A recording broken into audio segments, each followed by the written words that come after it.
한번 따라 하실까요? 누가 가론 유다입니까? 자, 이번 올해의 고난주간 특별 새벽기도의 주제가 세상을 바꾼 한 주간의 삶입니다. 매일매일 예수님께서 행하셨던 그 행적을 따라 쫓아갑니다. 첫째 날이 청결의 날이었습니다. 성전을 정화하셨습니다. 두 번째 날이 변론의 날로 대제사장들과 네가 어떤 권위로 이 모든 일을 하느냐, 그 권위 변론을 통하여 예수님께서 이 땅에 오신 그리스도다, 주다라고 하는 것을 포도원 농부 비유를 통하여 말씀해 주셨습니다. 수요일 날은 준비의 날인 동시에 수요일은 업무의 날이었습니다. 예수를 잡아 죽이려고 하는 그런 대제사장들과 가론 유다 사이에서 우리 주님을 위하여 그렇게 헌신한 한 여인의 이야기가 꽃처럼 피어난 그 이야기가 수요일 날 펼쳐졌습니다.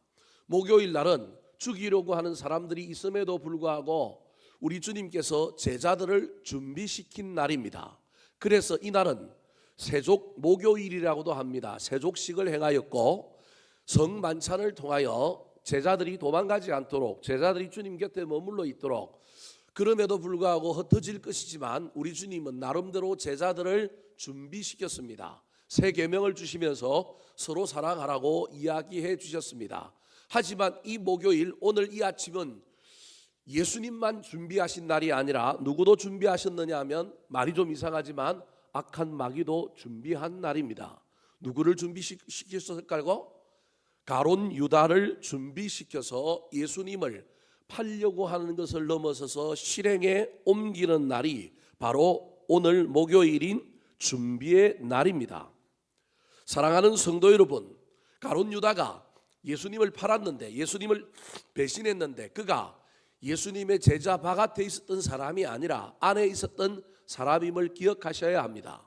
예수님이 몰랐던 것이 아니라 알면서도 데리고 다녔고, 알면서도 우리 주님이 끝까지 그를 사랑하시고 그를 준비시키려고, 그를 바꾸어 보려고 얼마나 많은 애를 썼는지 모릅니다. 전부 북부 갈릴리 지역의 제자였는데 유일하게 남쪽의 제자, 정규 교육을 받았던 제자, 가롯이라고 하는 말은 지역의 이름이고 유다는 유다지파라고 하는 의미가 있습니다. 이스라엘 12지파에서 다윗의 후손인 제자 중에 가장 똑똑하고 가장 정규 교육을 많이 받았고, 정말로 어떤 의미에서 보면 우리 주님께서 다 찾아가서 불렀던 제자지만 유일하게 찾아와서 제자가 되기를 간청했던 제자일 가능성이 많은 사람이 누구냐 하면 가론 유다입니다. 인재 중에 인재입니다. 그래서 예수님께서는 그의 똑똑함과 그의 재주를 기억하여 예수 그리스도의 그 제자들 일행 중에서 재정을 맡은 자로 그를 사용했습니다. 하지만 그는 가장 똑똑한 인재였고 가장 척근, 가장 오른팔이었지만 주님을 배신하고 주님을 팔아버리는 사람이 되었습니다. 먼데 있는 사람이 아니라 가장 가까이 있는 사람, 안에 있는 사람이 예수 그리스도를 팔 수 있다라고 하는 이야기는 오늘날 한국 교회 안에도 저와 여러분한테도 여전히 이 가론 유다가 딴 사람이 아니라 저와 여러분이 될 수 있다라고 하는 사실을 잊어버리지 말라는 겁니다. 끝까지 따라가도 마지막에 놓을 수 있는 사람, 마지막에 주를 모른다고 부인하는 베드로를 넘어서서 주님을 배신하고 버릴 수 있는 사람들이 저와 여러분일 수 있다는 사실을 기억해야 합니다. 그래서 우리는 한순간도 우리 자신을 놓아버리면 안 됩니다. 악한 마귀가 언제 우리를 가론 유다로 만들지도 모릅니다. 그러므로 우리는 끝까지 구원을 붙들고 주님 곁에서 골인할 수 있도록 깨어 있어야 되고 애를 써야 합니다. 마태복음 26장 24절에 보면 그래서 성경의 저자는 차라리 태어나지 아니하였다면 제게 좋을 뻔하였느니라 라고 가론 유다의 인생을 그렇게 설명하고 있습니다. 출발이 나쁜 사람이 아닙니다. 욥기 8장 5절 6절에 나오는 말씀처럼 그 시작은 아주 장대한 사람이 누구냐 하면 가론 유다일 수도 있습니다. 하지만 나중이 창대한 게 아니라 나중이 미약해진 사람이 가론 유다였다라고 하는 사실을 기억해야 합니다. 사랑하는 성도 여러분, 지금 저와 여러분은 누구의 길을 향하여 걸어가고 있습니까? 악한 시대 속에서도 거룩한 낭비를 한 여인의 길을 걸어가고 있습니까? 아니면 베드로처럼 열심히 따라가다가 저와 여러분이 한번 넘어졌지만 그래도 다시금 은혜를 입어 다시 일어나 회복하여 달려가고 있습니까? 아니면 회복도 없고 끝이 미약한 가론 유다의 길을 걸어가고 있지는 않습니까? 세상에 많은 아이콘들이 있습니다. 뭐뭐 하면 누구를 떠올리고 무엇 하면 무엇이 대명사라고 우리는 떠올립니다. 예수님의 제자였던 오른팔이었던 가장 똑똑한 이 유다는 배신의 아이콘이 되었습니다. 배신하면 떠올리는 사람, 역사상에 두 사람이 있는데 한 사람이 바로 이 가론 유다와 그 유명한 시저의 측근이었던 브루투스라고 하는 사람입니다. 그래서 브루투스가 시저를 죽일 때 그 유명한 말 했죠. 브루투스 너마저라고 이야기할 정도로 이 두 사람은 배신의 아이콘입니다. 사랑하는 성도 여러분, 저와 여러분은 배신의 아이콘이 아니라 순종의 아이콘이 되었으면 좋겠습니다. 끝까지 충성하는 아이콘이 되었으면 좋겠습니다. 그렇다면 가론 유다는 왜 그렇게 시작이 좋았고 그렇게 똑똑하고 그렇게 괜찮은 사람이었는데 배신의 아이콘이 되었을까요? 첫 번째입니다. 따라 하시겠습니다. 마음을 지키지 못했습니다. 누가 가론 유다인가? 마음을 지키지 못하면 가론 유다가 될 수 있습니다. 가론 유다가 배신의 아이콘이 된 이유는 마음을 지키지 못했습니다.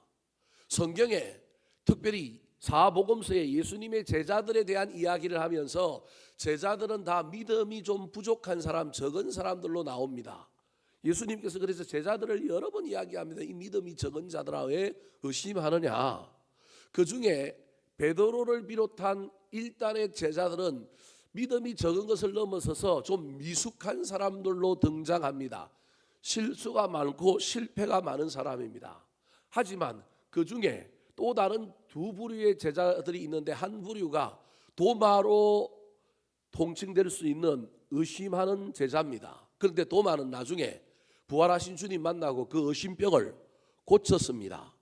그런데 의심병의 도마 말고 가론 유다와 관련하여 저와 여러분이 늘 생각해 봐야 할 주제가 있는데 그것이 뭐냐면 원망과 불평병입니다.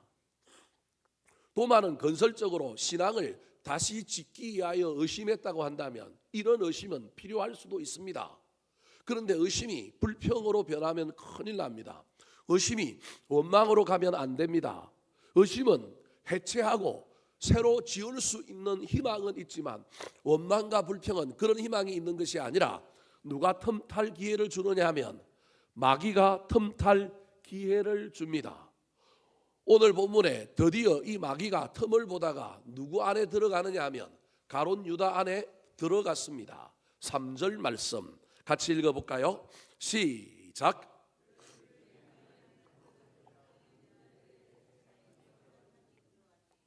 사탄이 들어온 걸 인간이 어떻게 막겠습니까? 그러므로 저 본문 말씀을 그냥 인간의 눈으로 보면 가론 유다에게 죄가 없고 악한 마귀가 죄가 있고 아니 자기 제자에게 사탄이 들어가는 걸 주님이 막아줘야 하지 않겠습니까? 한글 번역으로는 사탄이 들어갔지만 여러분 저 사탄이 들어가니라고 하는 저 동사를 헬라어로 보면 저게 수동태입니다. 뭐 문법적으로 얘기하면 여러분 골치 아프는데 저게 무슨 말이냐 하면 사탄은 늘 다닙니다. 늘 돌아다닙니다. 그런데 어디에 들어갈까요? 문이 열려 있는 곳으로 들어갑니다. 무슨 말이냐 하면 사탄은 늘 다니고 늘 들어가는데 사탄은 그냥 자연스럽게 어디로 들어가느냐 하면 문이 열려 있는 곳으로 들어간다는 말입니다. 다르게 얘기하면 지금 누가 문을 열어놓았다라는 말입니까? 가론 유다가 문을 열어놓았기 때문에 열려진 문으로 사탄이 뭐 했다고요? 들어갔다라고 하는 말입니다. 계시록 3장 20절에 보면 예수님께서 이렇게 얘기합니다. 볼지어다 내가 문 밖에 서서 두드리노니 누구든지 내 음성을 듣고 문을 열면 내가 그 안에 들어가서 그가 나로 더불어 먹고 나는 그로 더불어 먹는다. 여러분 우리 주님이 문을 못 엽니까? 부활하신 예수님께서 제자들이 숨어서 문을 꽁꽁 닫고 있는데 문 열지 않고 벽을 통과하여 제자들에게 들어가서 평안하뇨? 라고 묻지 않습니까? 우리 주님은 강제로 문 열고 들어갈 수 있습니다. 그럼에도 불구하고 계시록 3장 20절에 뭐라고 얘기하고 있습니까? 내가 문을 두드린다. 너희들이 열어주어야만이 내가 들어가서 너희들과 교제한다. 여러분, 열어주는 자에게 주님이 들어간 것처럼 악한 마귀도 문이 열려져 있기 때문에 열린 곳으로 들어간 것입니다. 그 말은 저와 여러분이 마음을 관리하지 못하고 마음을 지키지 못하고 그 마음 문을 열어놓으면 이 문으로 누가 들어온다고요? 마귀가 들어온다. 예수님을 따라다녀도 마음 지키지 못하고 마음 관리 못하면 여러분, 마귀가 들어가게 된다는 말입니다. 유다라고 하는 이름, 가롯 유다라고 하는 이름은 가롯은 동네 이름이고 유다는 여러분 유다 지파의 그 유명한 이름입니다. 유다의 이름 뜻이 무엇입니까? 찬양입니다. 그런데 유다가 뭐 하고 있다고요? 원망하고 불평하고 있습니다. 대표적인 원망과 불평이 언제였습니까? 어제 옥합을 깨뜨린 여인이 여러분 영적인 민감성을 가지고 우리 주님께서 십자가 달리심으로 죽는다라고 하는 걸 본 이 여인, 아무도 보지 못한 것, 예수님이 말씀하셨지만 자기들만 들었던 제자들과 달리 귀담아 듣고 영의 눈이 열려 예수님의 장사를 준비하기 위하여 때를 놓치지 않고 거룩한 낭비를 했던 이 여인을 향하여 시비를 건 제자가 누구라고요? 가롯 유다입니다. 이것을 팔아 가난한 사람들에게 나눠주면 300데나리온이나 되는데 이 큰 돈을 어찌하여 뭐하느냐? 낭비하고 허비하느냐? 여러분, 일견 대단한 통찰이요, 어쩌면 정말로 살림살이 잘하는 사람 같지만 그 속에 뭐가 들어있느냐 하면 원망이 들어있습니다. 불평이 들어있습니다. 찬양해야 될 사람이 원망하고 불평하니 누가 틈타느냐 하면 마귀가 틈탑니다. 우리 한국말에, 한국교회에 마귀의 또 다른 별명이 있습니다. 무슨 별명이 있는지 아십니까? 섭섭마귀입니다. 섭섭하면 마귀가 제일 좋아하여 우리 마음속에 틈탑니다. 여러분, 어쩌면 섭섭한 마음에 마귀가 틈타 있다라는 걸 저와 여러분이 기억해야 합니다.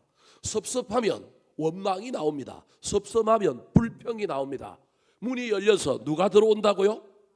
마귀가 들어옵니다. 섭섭해하지 말아야 합니다. 저와 여러분이 왜 나한테는 이런 일이 일어나고 목사님은 왜 나한테는 이런 말을 하고 이렇게 대할까? 왜 저 사람은 나를 알아주지 못할까? 왜 교회는 나를 향하여 이렇게 이야기할까? 여러분, 지극히 정상적입니다. 인간이 가지고 있는 감정으로 당연한 일이지만 여러분, 그 감정에 누가 틈을 타느냐 하면 마귀가 틈을 탈 수 있다는 사실을 기억하셔야 됩니다. 그래서 섭섭이 들어오면 빨리 이걸 물리쳐야 합니다. 빨리 문을 닫아야 합니다.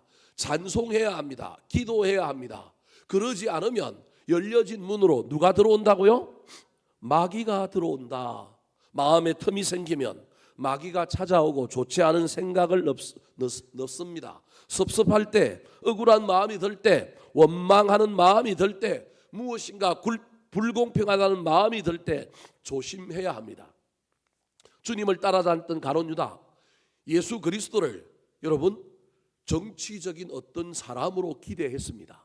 그래서 가롯이라고 하는 말이 여러분 동네 이름인 동시에 어떤 정치 집단을 얘기하는 단어라고도 성경학자들이 해석합니다. 가롯이 가리온이라고 하는 말에서 왔는데 이게 작은 단도, 시칼이라는 말입니다. 소위 말하는 로마를 너무너무 미워하여 열혈 애국주의자들이 단체 하나를 만들었는데 가슴에 뭘 품고 다니는 사람이에요?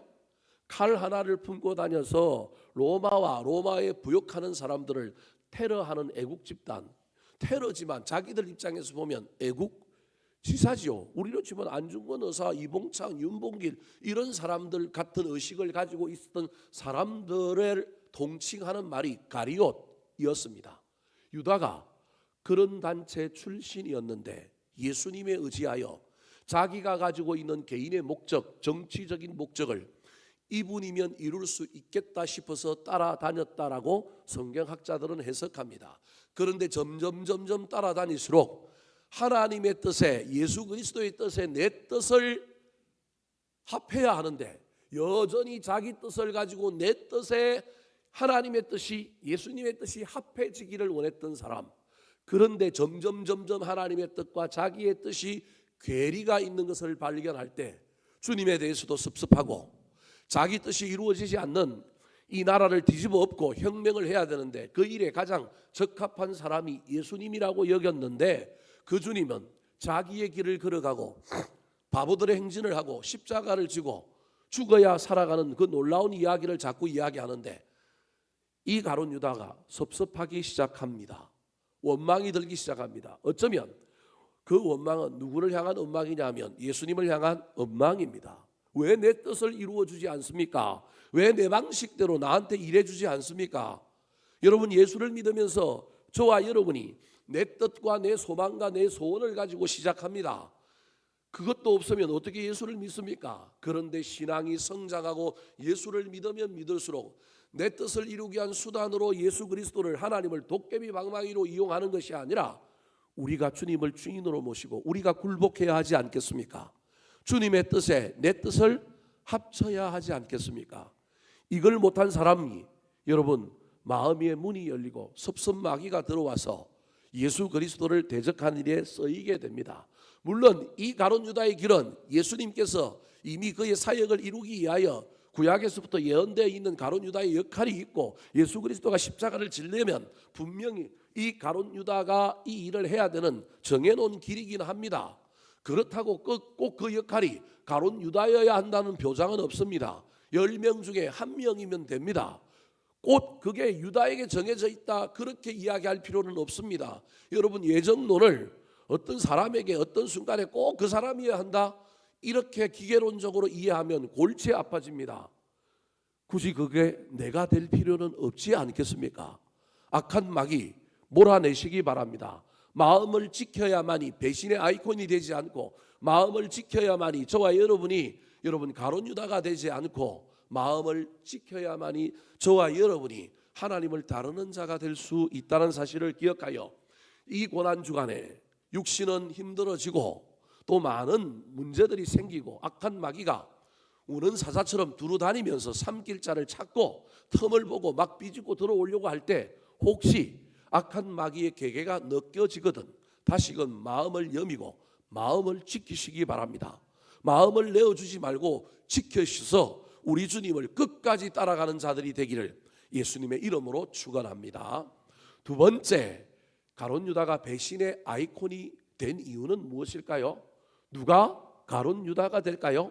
따라하시겠습니다. 돈의 유혹에 넘어갔습니다. 모든 배신과 배반의 밑바닥에는 여러분 돈이 있습니다. 욕심이 있습니다. 배신과 배반의 밑바닥에는 욕심 때문에, 돈 때문에 그 모든 일이 일어나게 되어 있습니다. 자존심도 간혹 역할을 합니다. 그런데 그 자존심의 역할도 나중에 알고 보면 무엇에 기인하게 되어 있느냐 하면 반드시 물질의 문제, 돈의 문제에 기인하게 되어 있습니다. 여러분, 그러므로 저와 여러분은 이 땅에 예수를 믿으면서 영원히 싸워야 될 것이 있는데, 죄와 싸워야 되지만 그 죄의 가장 표상이 무엇이냐 하면 돈입니다. 잘 기억하셔야 합니다. 자본주의 시대이기 때문에 그러하기도 하지만 어쩔 수 없이 영원한 인류의 숙제, 우리 예수 믿는 사람들의 숙제가 이 돈을 어떻게 대할 것이냐, 이 돈을 어떻게 다룰 것이냐. 돈이 필요 없다는 이야기가 아닙니다. 하지만 저와 여러분이 돈을 너무너무 사랑해버리면 큰일 납니다. 돈을 사랑함이 일만하게 뿌리가 된다고 했기 때문에 그렇습니다. 사복음서에 여러 곳에 가룟 유다의 이야기가 등장하는데, 주목할 것은 등장하는 것마다, 가룟 유다의 이야기를 기록하는 것마다 여러분 반드시 가룟 유다 이야기 다음에 무슨 이야기가 나오는지 아십니까? 돈 이야기가 나옵니다.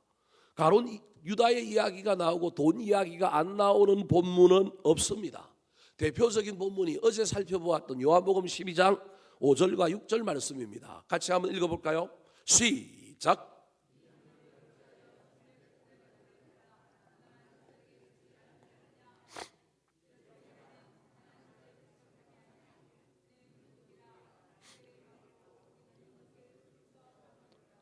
가룟 유다의 이야기에 돈이 나옵니다. 본인도 무슨 이야기를 하고 있냐면 돈 이야기를 하고 있고요.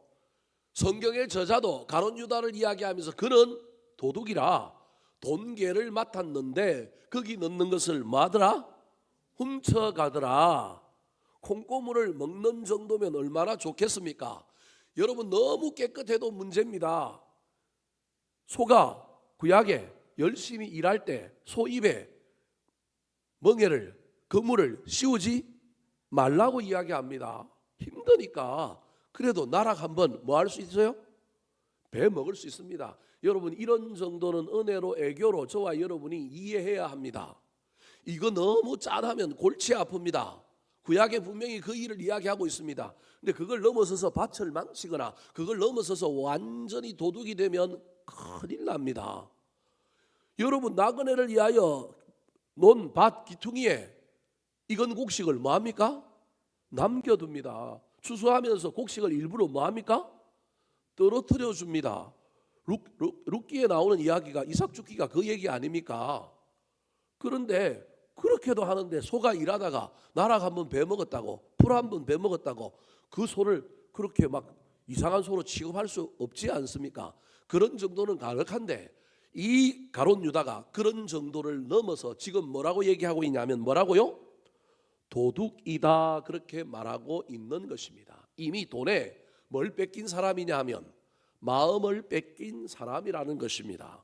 오늘 본문에 돈의 마음을 뺏긴 가룟 유다가 드디어 그의 인생의 종착지, 즉 돈 때문에 예수 그리스도를 배신하는 인생이 됩니다. 자기 속에는 정치적인 목적, 의로움 때문에 예수 그리스도를 배신했다고 자기 스스로는 위로하지만 마지막은 뭐 때문에 배신하는 사람이 된다고요?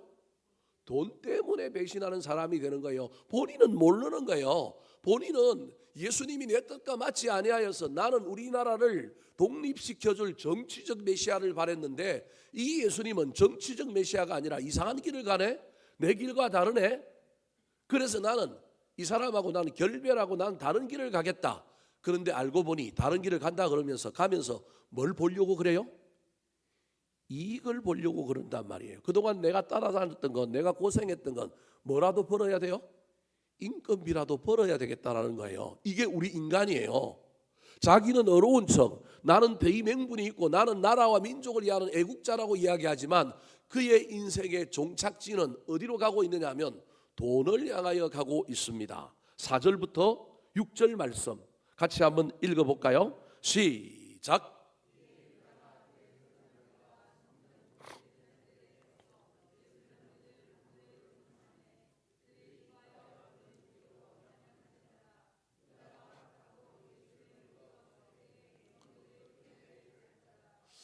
가룟 유다가 예수님을 배신하는 단계를 잘 설명하고 있습니다. 3절에 사탄이 들어갔습니다. 그냥 들어간 게 아니라 마음문을 뭐한 거예요? 열어두었기 때문에 들어갔습니다. 사탄이 주인이 되고 사탄이 들어간 이 가룟 유다가 그때부터 어떻게 하느냐 하면 여러분, 나쁜 일을 언론합니다. 계획하고 언론합니다. 그리고 다른 사람들과 나쁜 사람들과 뭘 맺어요? 언약을 맺습니다. 여러분, 하나님과 언론하고 예수님과 언론하고 예수님과 언약을 맺어야 할 사람이 이제 6절에 가면 드디어 유다는 허락하고 예수를 무리가 없을 때 넘겨줄 뭘 찾더라? 기회를 찾습니다. 얼마나 여러분 기회를 찾는지 모릅니다. 기회를 찾게 된 이유가 뭐냐 하면 5절에 그들이 기뻐하며 뭘 주기로 했기 때문에요? 돈을 주기로 했기 때문에 이제부터는 사람 없을 때 이 사람이 예수다 잡아라 신호 보내줄 뭘 찾아요? 기회를 찾습니다. 얼마나 역동적인지 모릅니다. 얼마나 틈을 보고 있는지 모릅니다. 마귀는 틈을 보고 들어가는데 이제 그 틈을 본 마귀가 자기 안에 들어왔으니 이제 누가 틈을 보기 시작해요? 가룟 유다가 틈을 보기 시작하는 거예요. 기회를 찾고 엿보고 있는 겁니다. 똑같은 저 누가복음의 이야기를 다루고 있는 마태복음에 보면 저 장면을 좀 다르게 설명합니다. 먼저 돈을 주겠다고 한 사람이 제사장으로 나오지만 마태복음에는 흥정한 사람이 누구냐 하면 가룟 유다로 나옵니다. 그러니까 그냥 예수 그리스도를 팔려고만 했고 그냥 신고하려고만 했던 사람이라고 누가는 그렇게 기록하고 있지만 가까이서 봤던 제자 마태는 그게 아니라 저놈이 처음부터 돈 욕심이 있어서 돈 벌려고 누구를 찾아갔느냐 하면 대제사장을 찾아갔다라는 거예요. 누가복음은 돈 때문에 찾아간 게 아니라 그냥 찾아가서 돈은 저쪽에서 주겠다고 한 건데 이건 천지 차이입니다. 자, 마태복음 26장 14절 15절 말씀 시작.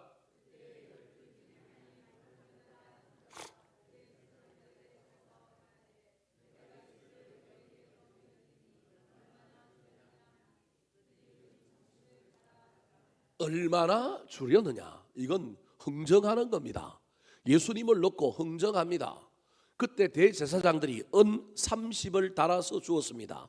왜 은 30이냐 하면 여러분 모세의 율법에 보면 출애굽기 23장 32절에 보면 배상법이라고 하는 그 당시 사람들과의 관계에 있어서 손해를 끼치거나 그랬을 때 배상해 주는 법이 있습니다. 소가 어떤 사람의 주인의 종을 들이받아서 죽였어요. 그러면 이 소는 살인했으니까 살인한 소는 죽여야 되는데 그러면 소가 죽게 되면 소 주인은 자기의 재산이 없어졌잖아요. 손해잖아요. 근데 이 사람은 소를 관리를 잘 못했기 때문에 그 소도 죽여야 될 뿐만 아니라 이 사람의 종이 죽었으니 종의 몸값을 뭐 해야 돼요? 물어줘야 돼요. 이때 종의 몸값이 얼마냐 하면 은 30세겔입니다.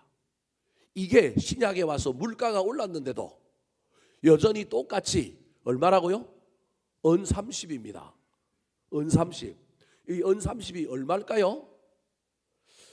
여러분 은 하나가 얼마냐 하면 여러분 4일 1당입니다. 그럼 은 30이면 여러분 얼마일까요?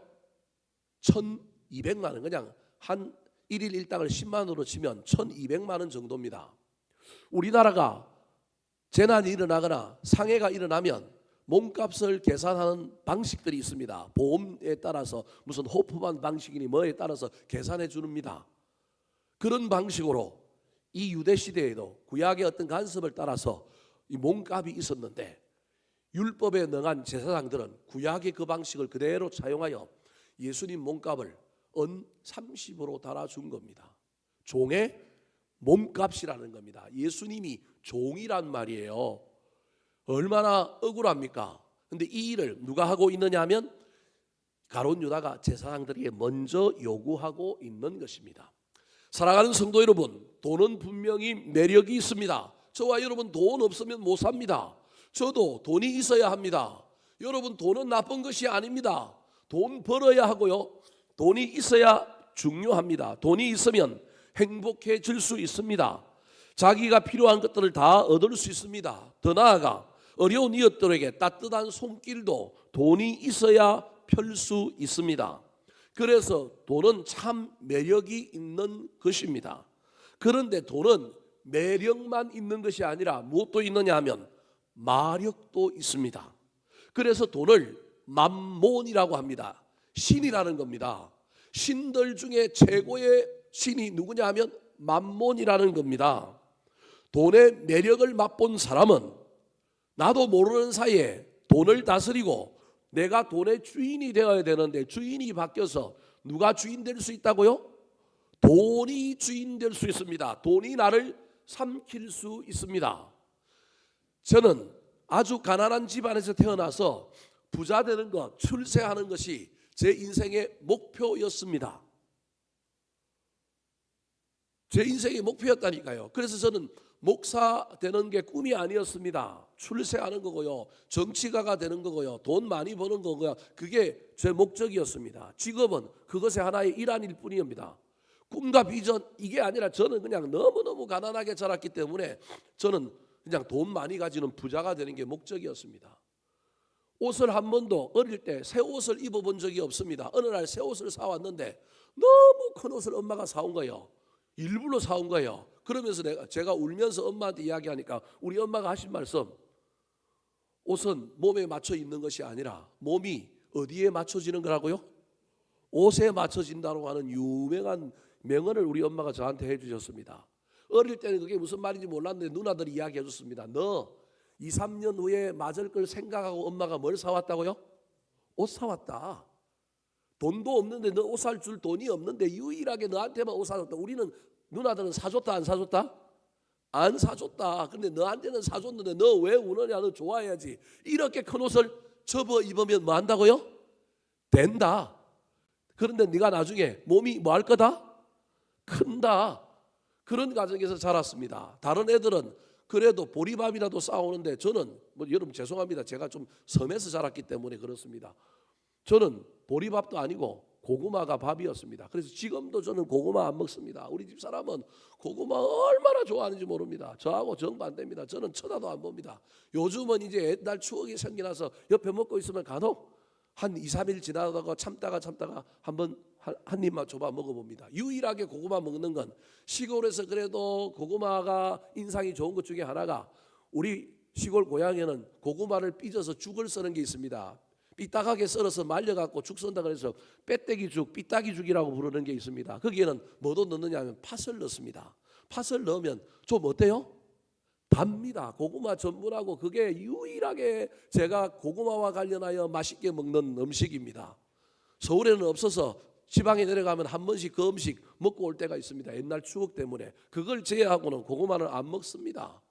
얼마나 무한한지 모릅니다. 그래도 가난했기 때문에 그냥 성격 좋게 다른 애들 도시락 뺏어 먹으면서 저는 고구마 남중하면서 그런 어린 시절을 보냈기 때문에 저는 돈의 마력에 빠지기에 충분한 사람입니다. 어쩌면 제가 예수를 안 믿고 그 목회자가 안 됐으면 지금도 돈의 마력에 빠져서 어디선가 이 돈과 씨름하면서 돈에 삼킴을 당하여 사기꾼이 되었든지 아니면 돈 때문에 다른 무엇인가를 하고 있는 존재가 되었을지도 모릅니다. 그런데 예수를 믿었고 목회자가 되고 나니 그래도 아직도 이 돈과 싸우는 문제가 어렵지만 그나마 그래도 돈은 제가 어느 정도 컨트롤할 수 있게 되었습니다. 여러분 제가 지금 부자가 되지 말라는 얘기를 하고 있는 것이 아닙니다. 돈 많이 버시고 부자 되시기 바랍니다. 그러나 돈에게 주인 자리는 내주지 마시기 바랍니다. 있어도 없어도 저와 여러분의 마음이 넉넉했으면 좋겠습니다. 좀 없을 때는 기도하고 좀 있게 해달라고 하나님께 기도하고 열심히 살았으면 좋겠고 때로는 저와 여러분이 이 돈에 자유할 수 있었으면 좋겠습니다. 돈의 마력에 저와 여러분이 넘어가면 누구처럼 될 수 있다고 늘 생각해야 되느냐 하면 가룟 유다처럼 될 수 있구나 늘 기억하셔서 돈을 지배하는 자, 돈을 선용하는 자, 돈을 잘 쓰는 자들이 되시기 바랍니다. 여러분 돈 없어도 돈의 마력에 넘어간 사람이 있습니다. 이거는 부자냐 가난한 자의 문제가 아니라 가난해도 돈 때문에 돈 하면서 돈에 돌아버린 사람들이 얼마나 많은지 모릅니다. 돈을 안 가지고 있는데도 돈에 돌았습니다. 그래서 돈밖에 안 보입니다. 근데 그 사람에게는 뭐가 없어요? 돈이 없어요. 얼마나 억울합니까? 돈 하면서 돈에 미쳤는데 뭐가 없어요? 돈이 없어요. 여러분 이것도 비극이라니까요. 이 사람도 지금 누구에게 사로잡혔느냐 하면 돈에 사로잡혀 있습니다. 중요한 건 가난하냐 부자가냐가 아니라 저와 여러분이 그곳에서 돈을 어떻게 소득하고 이 돈을 어떻게 사용하고 이 돈을 내가 주인으로 섬기는 것이 아니라 내가 돈을 지배하고 있느냐 이것이 훨씬 더 중요한 문제라고 하는 사실을 잘 기억하여 가룟 유다를 떠올리면서 나는 옥합을 깨트린 여인이 될 거다. 나는 가룟 유다가 되지 않을 거다. 늘 경계하며 열심히 버시고 주님이 주신 것에 대하여 이유를 발견하여 왜 주셨을까? 무엇하라고 주셨을까? 늘 생각하면서 살아가는 저와 여러분이 되기를 예수님의 이름으로 축원합니다. 마지막입니다. 왜 가룟 유다가 배신의 아이콘이었을까요? 누가 가룟 유다가 될까요? 마음 지키지 못하면 가룟 유다 됩니다. 돈의 유혹을 이기지 못하면 돈의 마력에 빠지게 되면 여러분 저와 여러분이 가룟 유다가 될 수 있습니다. 세 번째입니다. 따라 하시겠습니다. 회개의 기회를 놓쳤습니다. 자, 요한복음 13장 1절에 보면 예수님은 가룟 유다와 제자들이 다 실패할 것을 알면서도 세족식을 행하고 성만찬을 하고 예수님께서는 여전히 제자들을 이 마지막 때도 어떻게 하셨느냐 하면 사랑하셨다고 이야기합니다. 자, 요한복음 13장 1절 말씀 같이 한번 읽어볼까요? 시작.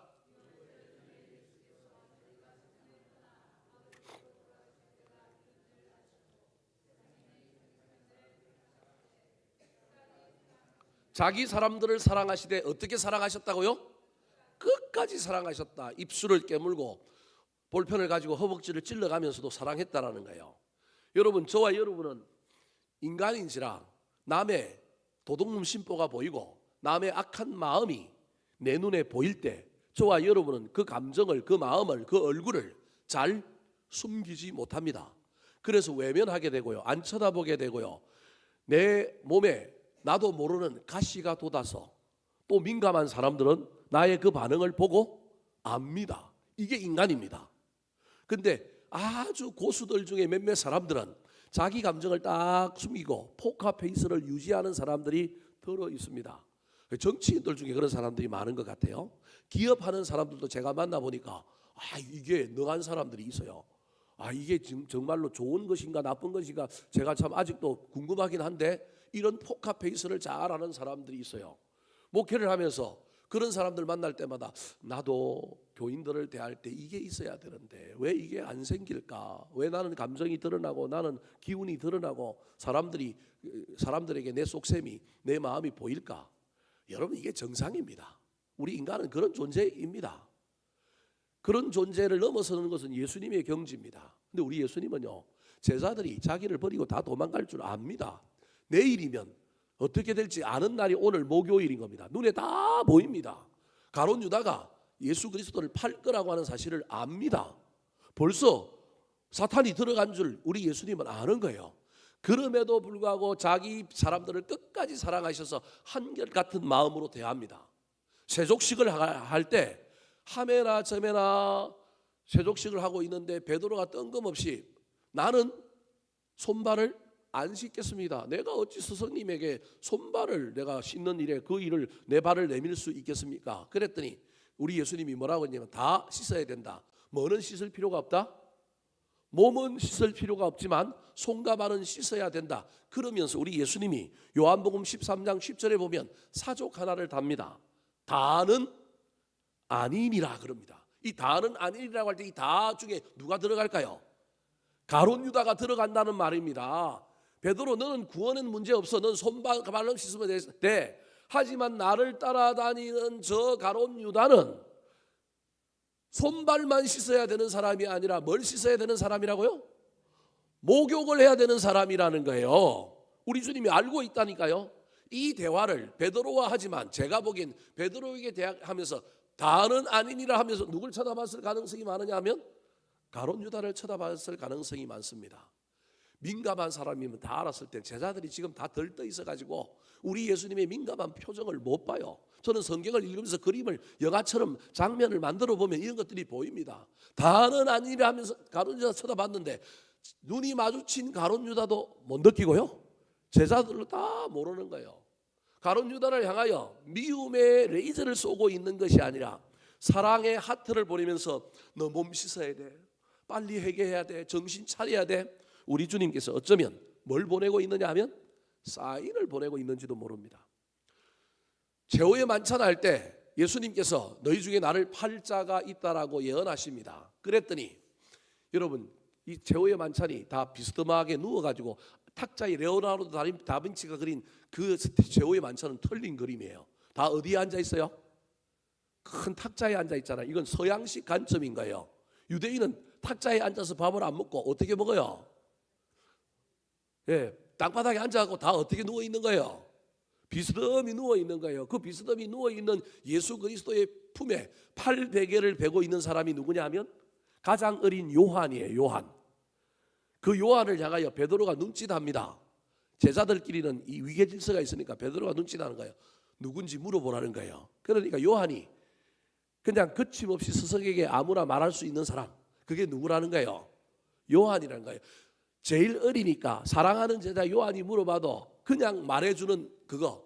여러분, 공동체에 보면 이런 것들이 있습니다. 저도 지금도 제가 은퇴하신 정 목사님 모시고 있지만 사람들이 정 목사님한테 뭘 물어봐야 될 때, 뭘 송 목사님의 무슨 생각을 물어볼 때 전부 눈빛이 누구한테 오느냐 하면 저한테 옵니다.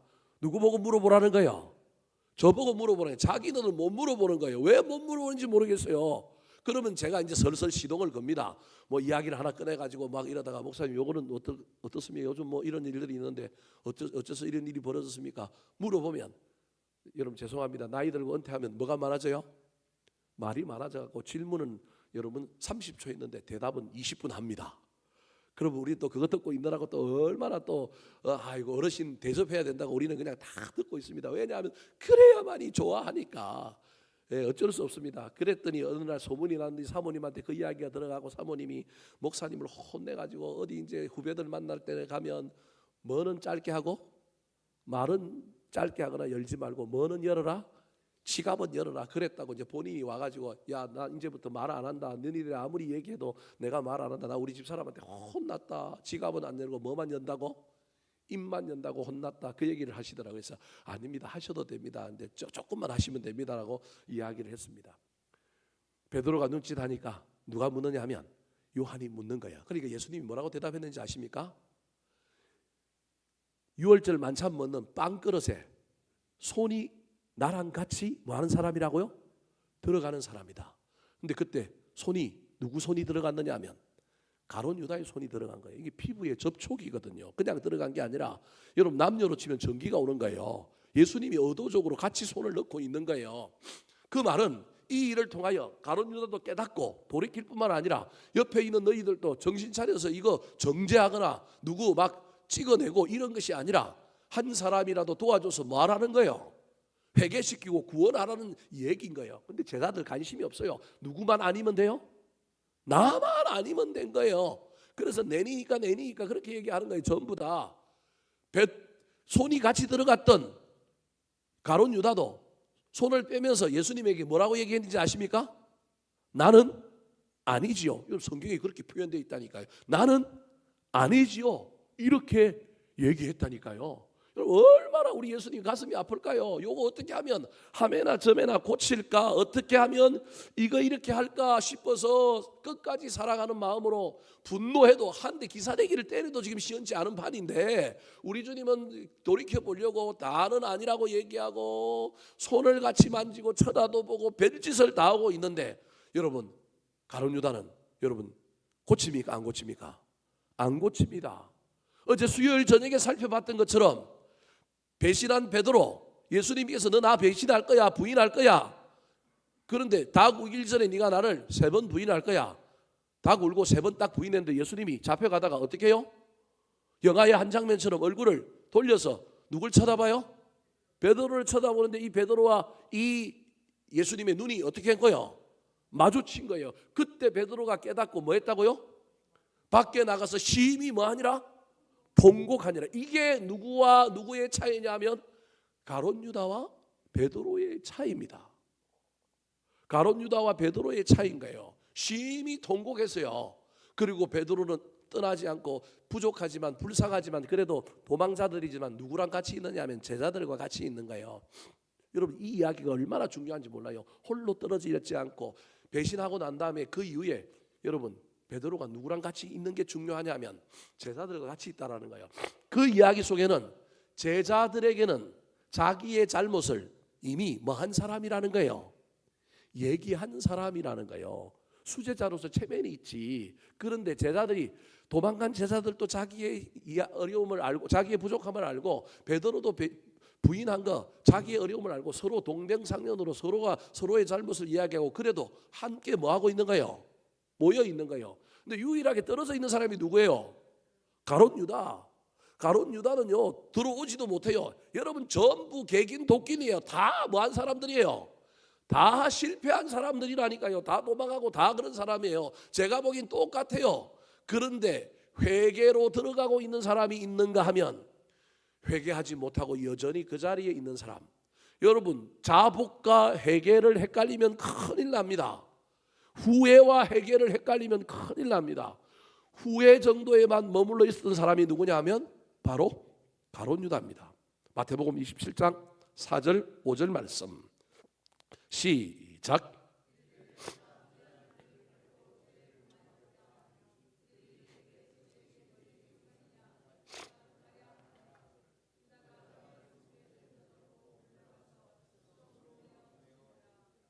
회개한 것 같지만 회개가 아닙니다. 후회한 겁니다. 내가 무죄한 피를 팔고 죄를 범하였다. 아이고 저거 입으로 말했으니까 괜찮지. 저거 회개지. 여러분 입으로 말한 건 회개가 아니라 자복입니다. 그리고 팔았던 돈도 던져놨습니다. 그런데 그 돈을 제사장들이 받아요? 안 받아요. 나중에 그거 가지고 제사장들이 뭐 사요?